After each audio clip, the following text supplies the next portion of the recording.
Welcome to Wealthy Mind, where we talk about all things finances, the good, the bad, the ugly, and the surprising.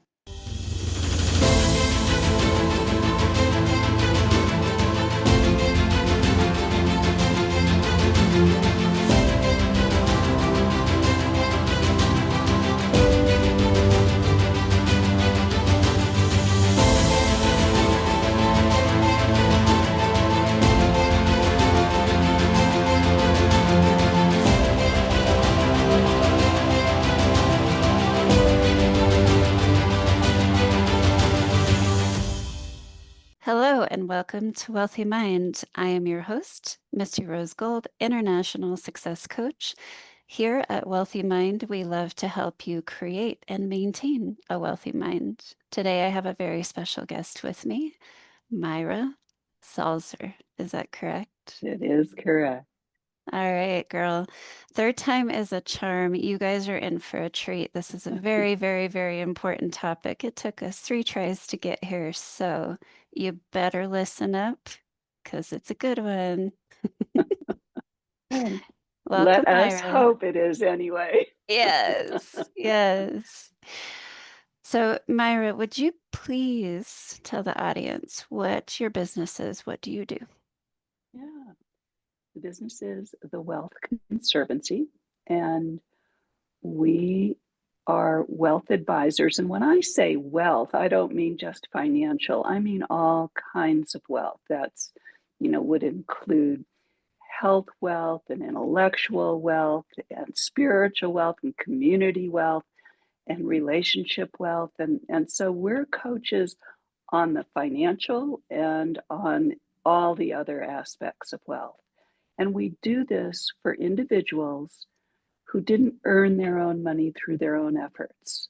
Mm, So most of them have inherited their wealth, and some of them are divorcees, and some of them are widows. mhm, And so the distinction is that they have a significant amount, and that they didn't work for it themselves. And what the difference is that when they haven't earned it, oftentimes it comes to them like a meteor, like a tsunami, mm, and there's no cause and effect relationship with what they have and having done anything for it. And so there's an emotional component to integrating with their wealth that nobody prepared them for. mhm. And so that's what the Wealth Conservancy does. I know that was a long winded answer, but that's what we do. Well, thank you for sharing your minute soundbite on what the business is. And okay, so Conservancy, the Wealth Conservancy is the name of the business, you guys. And I want to put the message out there that there's absolutely nothing wrong with inheriting wealth. There's absolutely nothing wrong with Thank being you. one of those people that have inherited instead of building it yourself or earning it, because each side comes with its own blessings and its own challenges. Exactly. And so often an inheritor feels like they don't deserve it, and Mm, there's nothing wrong with it. And they didn't do anything to be in that position.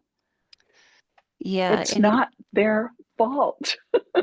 And yet they can be embarrassed or ashamed that they have great financial resources without having worked for it.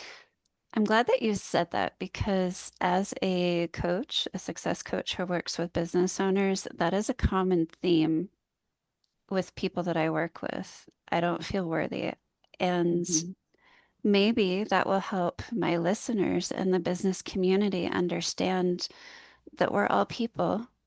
Yeah, And a lot of us have the same challenges, regardless of where the money comes from, regardless of how we get our hands on it, right? So, right. um, it helps me to know that they feel unworthy. Those who have inherited generally will come to you and feel unworthy, which is why you have to approach it holistically, in my opinion. If you're just approaching the money that they're dealing with, you're not serving your clients to the best of your ability. So Yeah, it's easier to just deal with the money, Oh yeah. but easy isn't always right. Yes. And and if one's net worth and self-worth are not aligned, Mm, one can't move forward. mm. And so the first job that we have is to make sure that the net worth and self worth are aligned. Once we get there, then we can move on the financial components and the personal, excuse Mm-hmm. me, components. Mm-hmm. Heck yeah.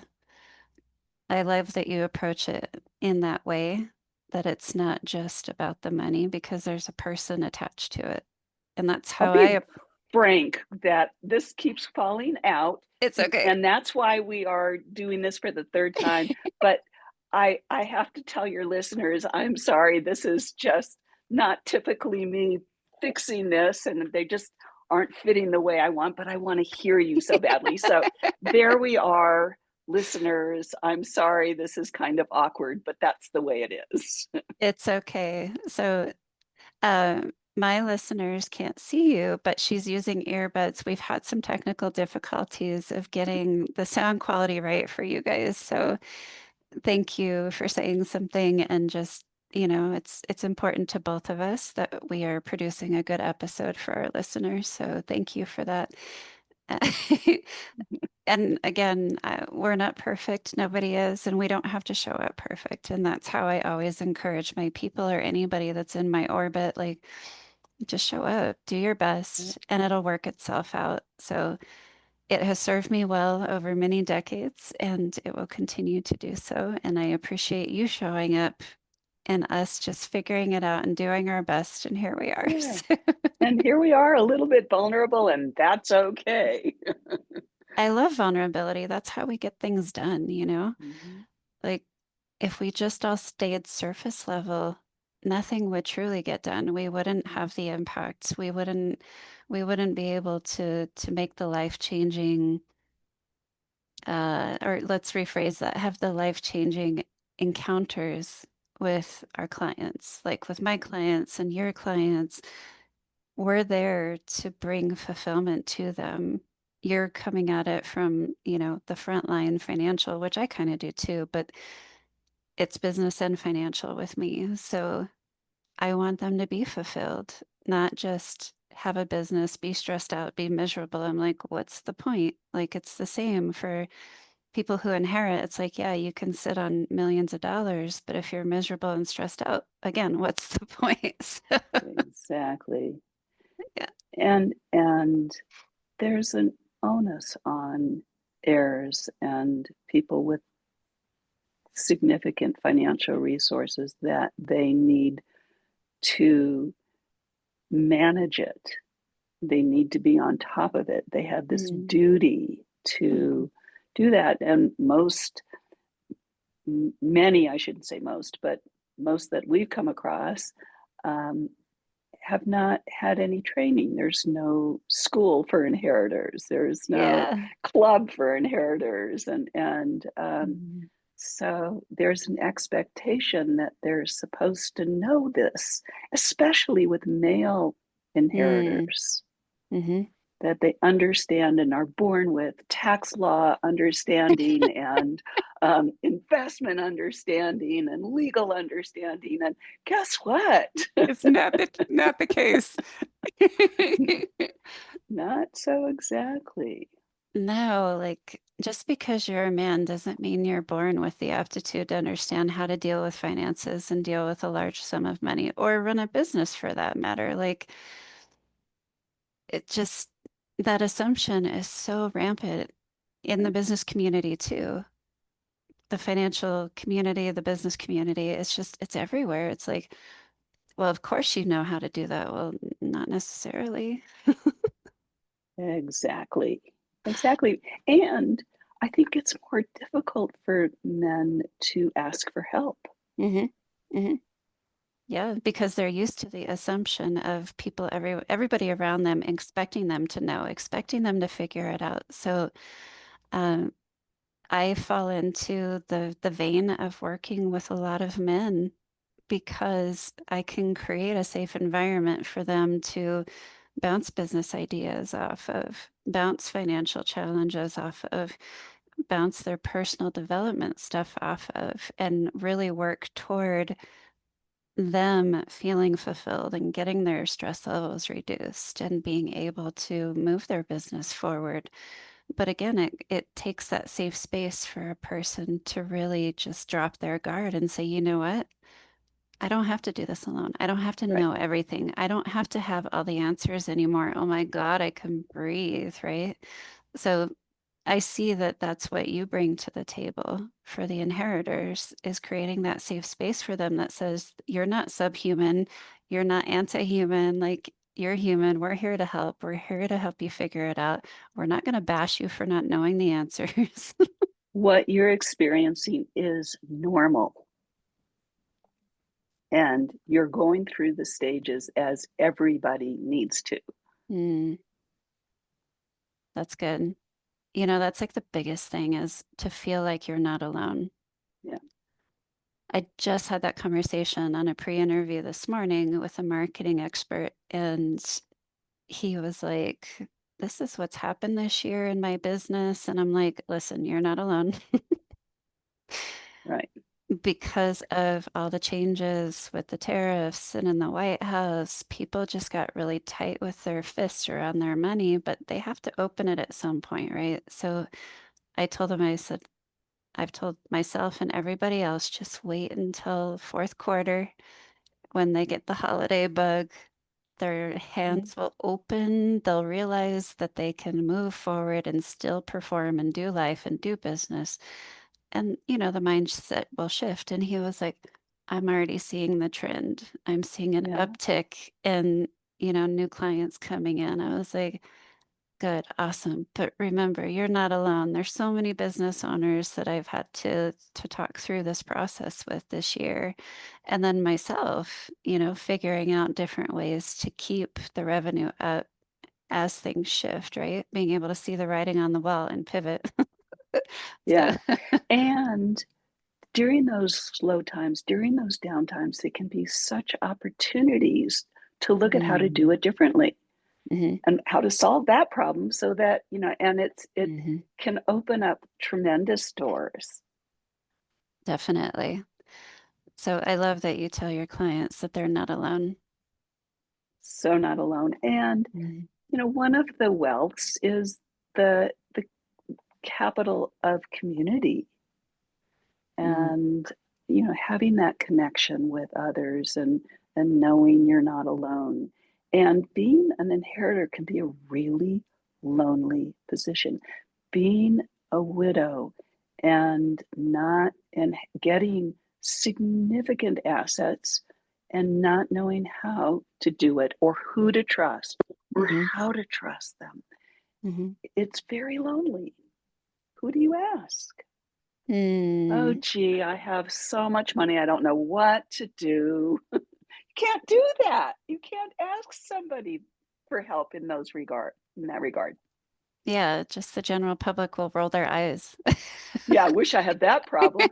In fact, I've had some clients, excuse me, um, who had been at a therapist and talking about this, and the therapist literally said, "I wish I had your problems."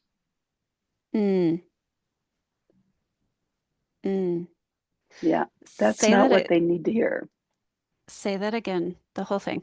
So the whole thing, um, clients of mine had been talking with their therapist, talking about how they have such a responsibility for their significant assets and don't know what to do or where to turn.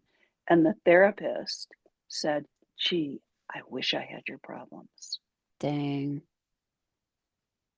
That's like a slap in the face. Yeah. Yes. Wow. Yeah. Woo. So where do they go? Yeah, Mm. it's lonely. That's all we were talking about is it's lonely. So you mentioned that it's a lonely journey for them. And I really resonate with that because being at the top is lonely, being a business owner is lonely. There's so many challenges that come with, hey, I'm going to endeavor to be a business owner, or with me running a global business. It's lonely at the top. But would I trade it? No. Yeah. And and you, I, at this lonely top, we have the option. It's it's not a shameful position to Mm-mm, be an entrepreneur at the top. mm-mm, And but it can be shameful to have tremendous assets that you didn't earn yourself. mm, So you don't get that kind of camaraderie that you could get with other entrepreneurs. mm. It really is lonely with very few resources to Yeah. create a community. Yeah, that's a different, I mean, similar loneliness because loneliness feels like loneliness, but there are people that I come across that I can chat with and be like, hey, how's it doing? Other person at the top of the mountain, like, Yes, exactly. yeah. And you can Uh, talk about the challenges of employees that aren't performing, or that, revenue that is due to you that hasn't come in, or, things like, oh, so much taxes. And I could mhm, just hear someone say, yeah, I wish I had that problem. mhm, But, if you haven't experienced that as an entrepreneur, you're not going to get the sympathy. mhm. But if you have a community right there. I get it. So where I resonate with the loneliness of your clients is on the personal side of things. Yes. That's where I Yep. really resonate with them because being in my position, it's very, very, very challenging to have people who show up for me for the right reasons and to show up with intention. I just had an instance where I went on a date with a guy and I quickly figured out that he was just playing with me like a cat and a mouse because he was curious, because I'm Mm, powerful, because of who I am, because of what the position I hold in the world and the business community. And I'm like, whoa, shit, that's new. Okay. I yeah. mean, That, I'm used to guys approaching me with the intent of just having a sexual relationship. Like that's common, it doesn't it like whatever. It's like water off my back type of situation, but this hit differently yeah. because he was simply just playing with me out of curiosity, like I was a science experiment. Ooh, Yeah, it yuck. hurt. Yeah, that's a big Oh, yuck factor. OMG, did it hurt so much. Yeah. So I relate to the personal loneliness Hmm. that your inheritors deal with. Yeah. I think dating would be hard, just like for a female inheritor, for you or any female entrepreneur that's successful like you are, Hmm. is it can be really emasculating to be Hmm. in relationship with that Yeah, person. And it what's needed is to find a partner who's indifferent to money, which is hard to do. right. So I'm one of those people. I'm indifferent to money. I love money, but I'm indifferent to it. Like it's not my motivation in this life. So my motivation is completely different. It's to make the biggest impact I can before I leave this planet. So I aim at billions. We'll see where I land, right? Like, how can I indirectly affect billions of people before I leave this planet? That's my driving force in this world, not Good for money. you. Yeah. So I'm able to hang out with anybody from any walk of life because my high net worth people get treated like an actual person by me because I don't care. Yeah, they're not a check coming in. Yeah, for They're a sure. human. Yeah, I get that. Yeah. And I treat them as human. Everybody, celebrity, it doesn't matter who I'm dealing with. It could be a celebrity, it could be a high net worth person, it could be a bum on a street. I treat everybody the same. Good for you. You're a human. I don't fucking care how much money you have or how much you don't have. Like, ah. Right. Yeah. Well, I wish I were as indifferent as you are, because I definitely recognized that early in my career, it was very important to me to get to a point where I had what I consider to be enough. Everybody has a satiation spending, and enough for me was it was really important to get to. And I must admit, I'm embarrassed to admit, but I must admit that until I got there, people I met were like, I always analyze, are they going to help me get there? Are Mm, they, what's, and it wasn't until I, I, shall we say, arrived uh-huh. that it's like, yeah, I have enough that I don't need to worry about problems. Hmm. I can, if you have enough money to solve a problem, you don't have a problem. Exactly. And that's what I wanted to get to. I wanted to not Hmm. have to worry. I wanted to be able to bring in a client because I really love them. I Hmm. wanted to be able to be discerning with my staff Hmm. and colleagues, and it's such a luxury, and I appreciate it every single day. I grow, wake up and know that I am where I want to be, and it it means that I can go to work because I love what I do rather than because I need to. Mm. See, I resonate with that because I love what I do. Yeah, good for you. And it doesn't matter where I'm at in the financial journey. I love what I do. Yeah, So I have that, I built that into my thought process. It all comes back to our mindset.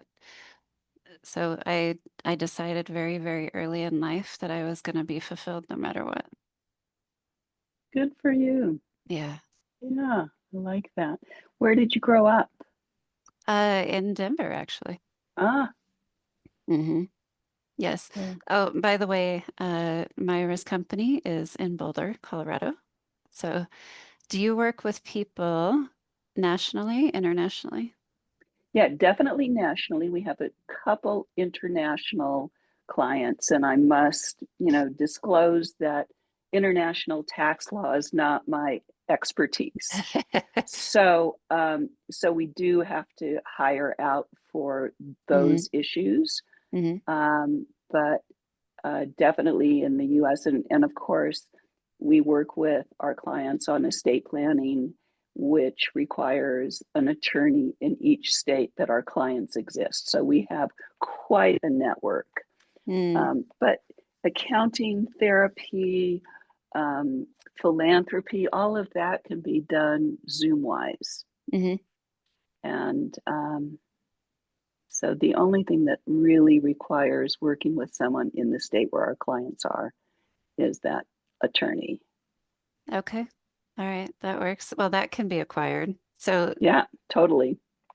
thank you for giving me the details on that because it's always important for our listeners to know where are you, who can you work with?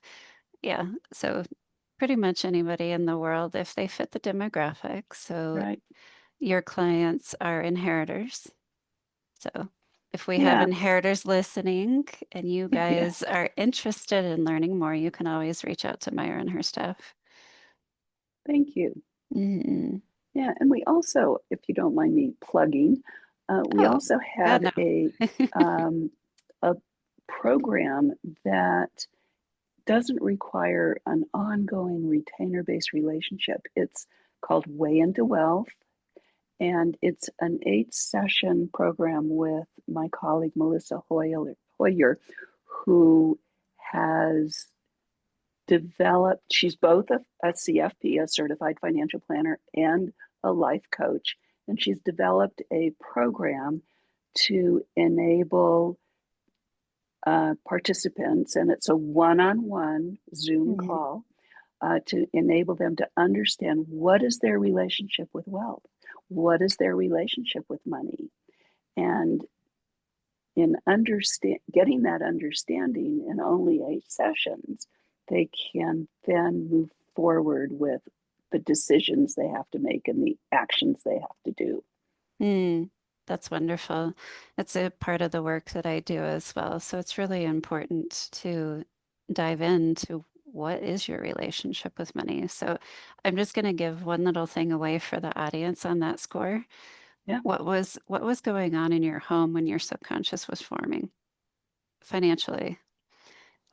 Oh, Yeah. um, Uh-huh. Everybody has that reaction. yeah, So that's interesting. Well, um, my my father was a complex person, mm, and he was a Holocaust refugee, not survivor. He wasn't in a camp, but he immigrated and ended up uh, getting a PhD at MIT and mm, inventing the first digital computer with 3 other PhD candidates. wow. And but it wasn't until the Hungarian Revolution that any kind of recognition was acknowledged. And so um, at that point, I remember money coming in Hmm. and liking it. And I grew up in Southern California, and we had a house in Santa Monica and a beach house in Malibu, and it was a pretty nice upbringing. And he lost it all when I was 11 in a lawsuit, and never ever ever recovered. Ouch. And so I remember loving money, and I remember getting real creative about making it myself. Mm, And so that's kind of my background story. I grew up with a lot of actors, kids, and famous people's kids. I was used to being hmm around that, hmm and I was comfortable with that. That's wonderful. So, for most people, they're not super aware of the ages for the subconscious mind forming. So it's like usually under 10 years old. And I love that you have the foundation of being comfortable with money, being comfortable in affluent communities, and it was a driving force for you too because you lost it. You lost access to that money at 11 years old. So I can see how it's like, hey, I want that back. Give me that back. That's pretty wonderful. But it also was a gift in as much as I got really clear that if I'm going to be in that position, I Mm, have to do it myself. I can't mm, rely on someone else. there you go. Hmm. And you did it. And I did it. Yes. So I was the opposite. I grew up very poor. There were times Mm. where we went without food and I didn't know when I was going to have my next meal. Ooh, Yeah. wow. So I've overcome that mess. Yeah. I think that can be a messier thing once you arrive. It's very Yeah. messy. Yeah. It's so messy because you have mental hurdles to work through that other people that maybe had some, maybe not a ton, but maybe they had like middle class or like whatever. But um, definitely a lot of mental hurdles for me to work through in my Yeah. relationship with money because of it, and making sure that I'm not associating money with food. Right. Yeah. Yeah. Yeah. It's like, I can see that. money is a tool. Yes, it buys me food, but I don't need to associate it. Like that's a child type of association. So, um, yeah, different challenges in my world, but it helps me really understand people at a much deeper level. So I believe that Oh, there's totally. good, I bet. Yeah. yeah, 100%. I'm the person that believes that there's good that comes from everything. We just have to look hard enough for it sometimes. And being in my profession as a success coach, it gives me a greater understanding of people because of how I grew up, because Yeah. of the things that I've overcome throughout my life and with my professional career. And I can proudly say that my life does not resemble any of my family. They've all passed away, but if you were to compare apples to oranges, there's no comparison because I set out to create a much better life for myself, and that's what I've done. And to be a good human on top of it and like put good into the world and make this world a better place at the same time. So again, my life is completely different, and I made a better life for myself than what I was exposed to as a child. Yeah, good for you. Hmm. And I hope you're proud of your accomplishments. Oh, so proud. Oh, nice. I like that. I am so fucking proud of me. I have to put that word in Oh, there. that's so great. Good for you. Yep.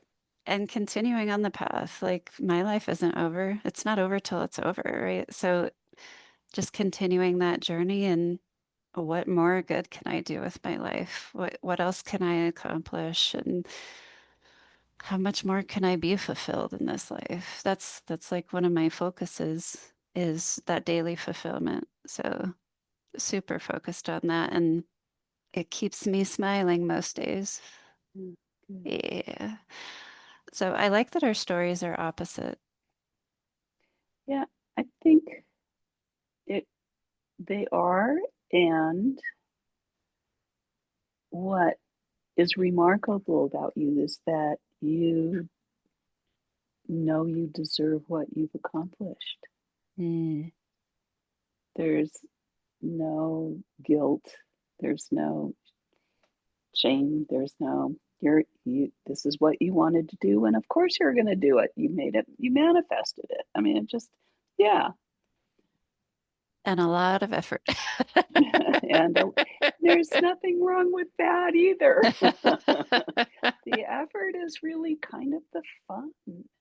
Yeah, it's, I mean, it truly is. It's like I love the accomplishment of a goal, but it's the journey that I get so excited about these days. And of course, when you're younger, you're like goal oriented or destination syndrome, type of situation. But I had to check myself mentally very early, which is, just focus on enjoying each day, focus on the journey. Like, who am I impacting? Who's impacting me? What am I learning along the way? Who am I becoming? Who am I unbecoming? Yes, let's Yeah. get rid of that, create a vacuum so that you can bring in what you want. Yeah. And, when it comes down to deserving, I think this is important for your audience and for mine is that, I mean, if we look at it from a human judgment standpoint, nobody is deserving. Our human judgment system is flawed, very flawed. So Good point. for me, I approach it from a place of unconditional love or unconditional acceptance of regardless of what I've done throughout my life, regardless of the choices that I've made, this is what's happening. And I open myself to receive it and whatever challenges may come with it. That's awesome. So it's definitely unconditionally loving myself and approaching it from that angle instead of, I deserve this because I'm such a good person. You know Right. what? I've done a lot of stupid shit. So Oh, well, I've been perfect. right. And you know what? I'm gonna do more stupid shit. So You uh go, girl. there's an example I want to give the audience. So I'm always developing as a person, unbecoming and becoming. It's an evolution process that will stop never. And most recently, I got to the point where I was freed completely from the fear of the death process. I've had 8 near-death experiences. It has released me from that fear.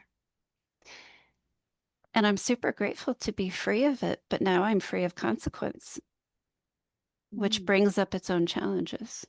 So interesting. I had never thought of it that way. Yeah, Neither did such, I.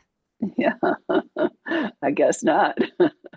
Huh. Neither did I when I set off to be free of that fear, because I don't want fear to have a controlling part of my life ever. I'm like, I want to be free from this fear of death. I understand that the other side exists. Awesome, wonderful, but I want to be free from the fear of death completely. Well, guess what? Life provided. And it took my eighth near-death experience back in June, being in the hospital, crossing over, coming back, going through this crazy experience in the last few months. And then it just hit me over the weekend, maybe Friday, Saturday, one of those days, where it was like, oh, I'm free of the fear of death. I remember the transition from this body to the other side so vividly, and it's so comforting and so beautiful. I'm just like, okay, I'm good. When it happens, yeah, Whenever it happens, I don't care. Before it was like, I'm going to live to 150 years old. yeah, I might still, but whenever it happens, I don't care. Hands are off. Don't care anymore. So I'm good because it's just a transition. It's not death, it's a transition. And I have very vivid images of me transitioning from this body to the next life back in June. So I'm free from it, but I'm also free from the consequence. And I was yeah, like, oh shit. And immediately, like the thing inside of me was like, oh my God, this is a massive power that, like, um, am I gonna go out and like do some harmful things? Or am I still going to be a good person? Like, this is a choice that I need to work through this. But I felt mm, this thing rise up inside of me where there's no consequence anymore. I could go out and cause harm if I wanted to. And then I looked at that closer and I was like, oh, I've experienced a lot of pain in this life.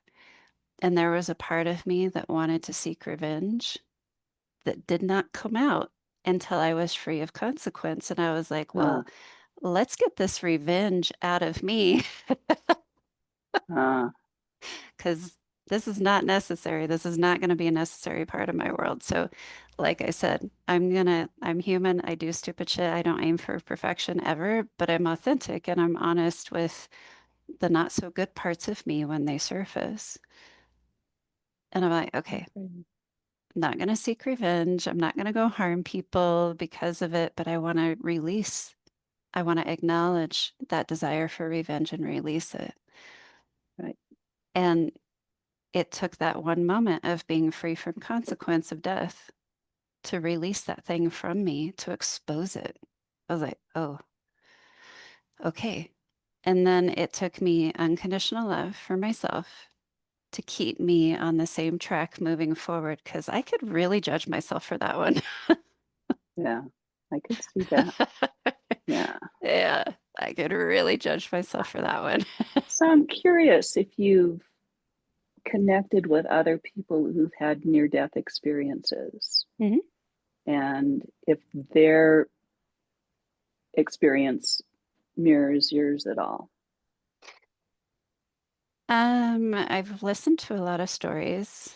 I believe it's Coming Home. I don't, there's a YouTube channel with the near-death experiences. I found them after my experience in June. I was like, all right, I've had 8 of these already. I should probably like look for people. So all the experiences are different, except the feeling, the feelings that you have when you're on the other side, and then the feelings that you have to deal with when you come back. It's a process, but it's the same. Like the common feeling is like everybody says that they feel love, right? So I wanted to break down that love. It's just pure acceptance. The human mind can't comprehend what divine love truly is. Uh, so the best way I can explain it is imagine just pure acceptance of yourself Yeah, and pure acceptance of everything else and everybody else, and taking that to heart not judging myself when I felt this thing of revenge coming out of me. I was like, ugh, that's ugly. But I accept me. I love me unconditionally, and I'm going to accept that it's okay. And I'm going to keep moving forward in a positive vein, no matter what. And does that help you with the revenge emotion? Oh, I released it. Yeah. Good. Yeah. I released it. But it clued me into the responsibility when you're free of consequence. There's a massive responsibility that comes with it because it does give you the choice to be, I'm going to say this black and white, but to be either a bad person or a good person. It gives Yeah. you that freedom of choice where when we have that fear of consequence, it kind of forces us to be a little bit better as people. But when that is removed, it's like, oh shit, I could go be the worst person on the planet. Like, ugh. Or I could be a good person. Like, that's a choice. So I thought about, um, people that just step into the inheritors that step into a tremendous amount of money. Immediately, they're free of the consequence of money. Yes and no, Like, because but just like, there are always rules. There are always rules. It comes with in a trust, and there are rules of how to mhm, that comes in the form of a family operating business. It sure. comes in the form of the responsibility of being on the board of the family philanthropic organization. It comes with um, the responsibility of how to maintain, how not to blow it. Mhm. It comes with so much baggage, It does. and It does. and no one sympathizes. No one says, "Oh, yeah, I get it. How can I help?" There is, if you this is a minority group that doesn't have an advocate. Hmm. And if you consider what a minority is, it's an individual who has a circumstance that stands out, whether that's obesity or black or whatever, Mm, and they didn't do anything to be in that position. mm, They were just born. yeah. And so inheritors are a real minority that don't have an advocate. Well, that was me being an advocate for them, is sympathizing with, guess what? I can go get as many speeding tickets as I want because I have the money. Do you know what I mean? Yeah. Oh, yeah. I can go off and buy as much of this as I want because I have the Right. money, right? So it's free of consequence in that vein. Ah, okay. Yeah. Yeah. It's like I understand that. if you have limited finances, you kind of are mindful of how many speeding tickets you get. True. But And whether you buy something on sale or not. And yeah, right, it's right, true. right. So that's what I was referring to, is being free from the financial consequences. Like in that way, it's like, sure, let's go get 10 speeding tickets because who cares? I can afford it. I can afford the insurance. Who cares? Yeah. Yeah, Understood. good. Excellent. So no, I fully support anybody from any walk of life, any minority. It does not matter to me. Again, people are people. We all have emotions. We all bleed the same. We all leave this world the same way. We all come into it the same way. So um, I just, any of your people that are listening to this episode, I want you guys to know that you are loved, you are cared for, and you're not alone, even though I know it feels like it. I have to give myself that pep talk too. So yeah. Indeed. Yeah. Hmm. Well, Myra, this has been a very good conversation, and we finally got it out. Yay! I Ah, know. so glad. Yeah. And it was really fun. And Mhm. thank you for hanging in there with me and my technical inabilities. And I thought I had it handled and I didn't. So It's you're okay. very patient, you're very kind, and you're Mm, very loving. thank you. It's how I choose to show up in the world. Even if I could do other things, it's my choice, right? So, yeah. But I'm glad that we worked through all the challenges because I have thoroughly enjoyed our conversation today. And I know that my audience will and yours will too. Thank you. Well, Yeah. I look forward to hearing the results. Yeah, And it was definitely. fun. Major fun. So, how can the audience get a hold of you? What's your website? Yeah. So it's thewealthconservancy.com, Hmm. or if it's easier, twcinc.org. Okay. And then that 8-session program is wayintowealth.com.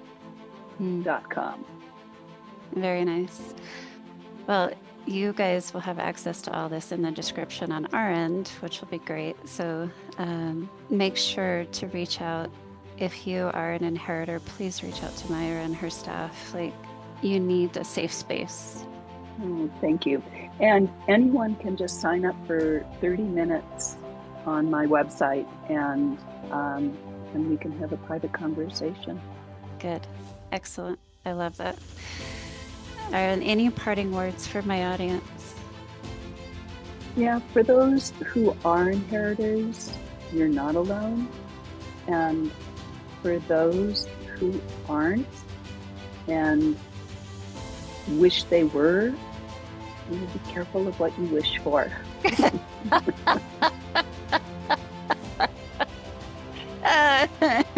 I think that's the perfect way to close this out. Be careful what you wish for, you guys. The grass is not always greener. Trust me, it's not. So thank There you you. go. Thank you Thank so you. much for your time today. Oh, Misty, I really appreciate it. Be Likewise. well. All right, you guys. I hope you enjoyed this episode. I sure enjoyed this conversation. And until next time, we will see you soon. Thank you for tuning in to the Wealthy Mind podcast. Please be sure to download the Wealthy Mind app today and make sure to support your local Dress for Success.